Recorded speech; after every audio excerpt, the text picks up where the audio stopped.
ఈసారి తెలంగాణ ఎన్నికల్లో తొలిసారి పోటీ చేసేవారి కంటే హ్యాట్రిక్ కోసం ప్రయత్నిస్తున్న వారే ఎక్కువ మంది ఉన్నారు. ఉమ్మడి మెదక్ జిల్లాలో 4 నేతలు హ్యాట్రిక్ కొట్టడానికి సిద్ధమవుతున్నారు. మరో నేత కొద్దిలో హ్యాట్రిక్ అవకాశం కోల్పోయారు. ఖచ్చితంగా గెలుస్తామనే ధీమాతో ఉన్నారా నేతలు?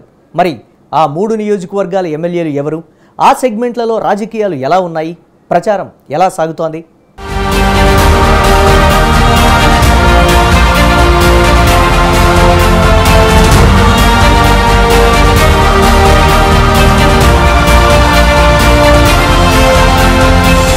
ఉమ్మడి మెదక్ జిల్లా ఎన్నికల్లో రికార్డు సృష్టించిన వారిలో గడిచిన 2 దశాబ్దాల కాలంలో సీఎం కేసీఆర్, మంత్రి హరీష్ రావు ముఖ్యంగా కనిపిస్తారు. సిద్దిపేట ఈ 2 నేతలకు పెట్టని కోటగా తయారైంది. ఈసారి ఎన్నికల్లో గజ్వేల్, పఠాన్చెరు, మెదక్, నారాయణ్ ఖేడ్ నియోజకవర్గాల్లో పోటీ చేస్తున్న గులాబీ పార్టీ ఎమ్మెల్యేలు హ్యాట్రిక్ కొట్టడానికి రెడీ అవుతున్నారు.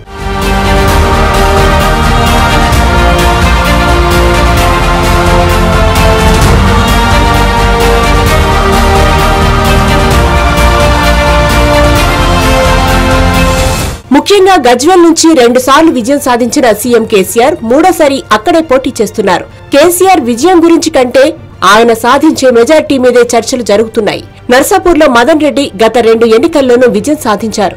మూడోసారి బరిలోకి దిగి హ్యాట్రిక్ సాధించాలనుకున్నారు. కానీ గులాబీ బాస్ మాత్రం నర్సాపూర్ టికెట్ ను మాజీ మంత్రి సునీత లక్ష్మారెడ్డికి కేటాయించారు. దీంతో మదన్ రెడ్డికి త్రుటిలో అవకాశం చేజారింది.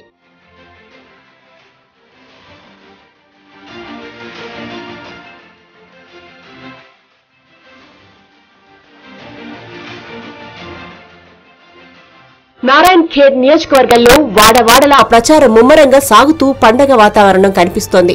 బీఆర్ఎస్ అభ్యర్థి భూపాల్ రెడ్డి తనదైన శైలిలో ప్రచారం చేస్తూ ముందుకు సాగుతున్నారు. నారాయణ్ ఖేడ్ సెగ్మెంట్ కాంగ్రెస్ కు కంచుకోట. 2016లో ఉప ఎన్నికలో తెలంగాణ ఉద్యమం ఊపుతో గులాబీ పార్టీ గెలుపొందింది. 2018 ఎన్నికల్లో కూడా టీఆర్ఎస్ అభ్యర్థి భూపాల్ రెడ్డి 58,000కు పైగా ఓట్ల మెజార్టీతో సునాయాసంగా గెలుపొందారు. ఇప్పుడు హ్యాట్రిక్ కోసం భూపాల్ రెడ్డి పరుగులు పెడుతున్నారు. ఒకవేళ సీటు కోసం పోటీ పడుతున్న కాంగ్రెస్ నేతలంతా ఒక తాటిపైకి వచ్చి ప్రచారం నిర్వహిస్తే మాత్రం గులాబీ పార్టీ అభ్యర్థికి పోటీ గట్టిగానే ఉంటుంది. ఏమైనా తేడా కొడితే మాత్రం భూపాల్ రెడ్డి హ్యాట్రిక్ విజయం మీద నీళ్లు చల్లినట్టే అవుతుంది.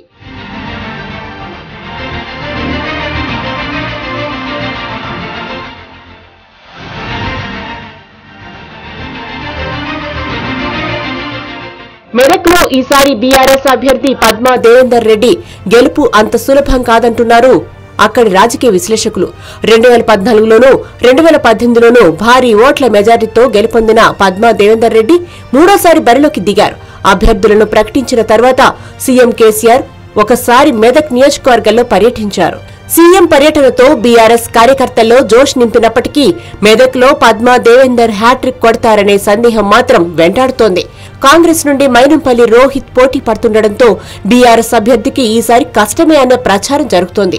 ఇప్పటికే రోహిత్ గ్రామాన తిరుగుతూ ప్రచారంలో దూసుకుపోతున్నారు. బీఆర్ఎస్ కార్యకర్తలు కొందరు పద్మా దేవేందర్ రెడ్డి మీద ఉన్న అసంతృప్తితో కాంగ్రెస్ లో చేరుతున్నారు.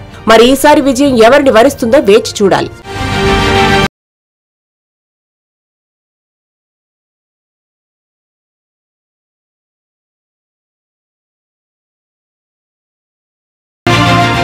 మినీ ఇండియాగా పిలుచుకునే పటాన్చెర్లో బీఆర్ఎస్ అభ్యర్థిగా ముందుగానే గూడెం మహిపాల్ రెడ్డిని ఖరారు చేశారు కేసీఆర్.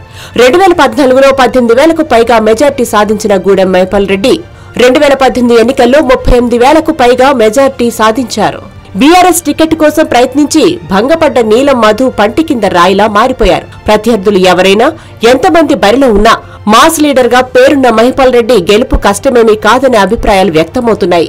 పారిశ్రామిక ప్రాంతమైన పటాన్చెరు నియోజకవర్గంలో మహిపాల్ రెడ్డి చేసిన అభివృద్ధి పనులే ఆయన్ను గెలిపిస్తాయంటున్నారు గులాబీ పార్టీ కార్యకర్తలు.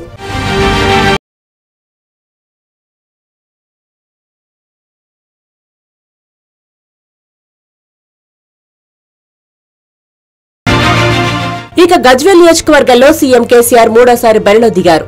గజ్వేల్లో ఏ పార్టీ అభ్యర్థి గెలిస్తే అదే పార్టీ అధికారంలోకి వస్తుందని అనేక సార్లు రుజువైంది.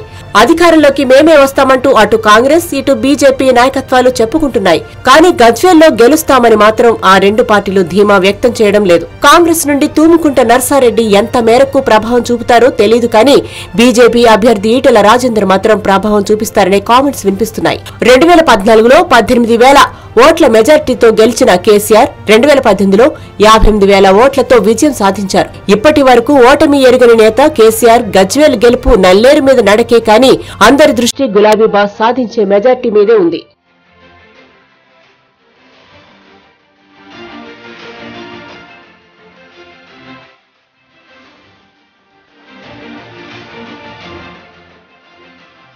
ఇవి ఇవాల్టి ఇదండి సంగతి విశేషాలు. మరో ఎపిసోడ్తో మళ్ళీ కలుద్దాం. కీప్ వాచింగ్ స్వతంత్ర.